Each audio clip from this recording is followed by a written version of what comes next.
آقا بفرمایید. زمان حمامم زیاده. خب از این بگذریم دیگه.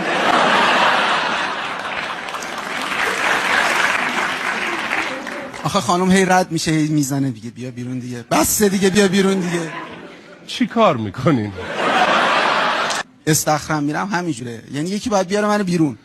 کلا از آب خوشم میاد. عاشق آبی. عاشق آبم، یعنی مشکلی نیست. یعنی مثلا وان روشن باشه، مثلا وان آب داشته باشه دیگه همون داخل. چقدر طول میکشه؟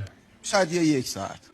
1 ساعت بیشتر. بعد ازدواج به 1 ساعت رسیده.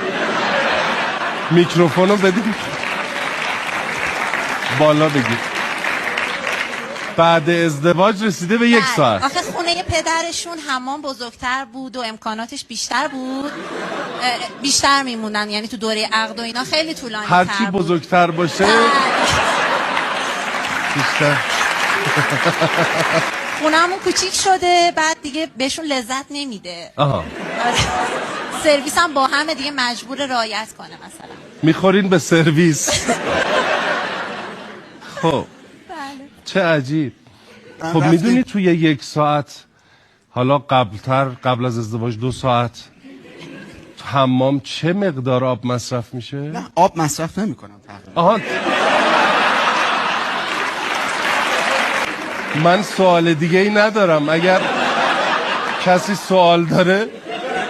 خب میتونم یه خاطرم از آب براتون تعریف کنم؟ نه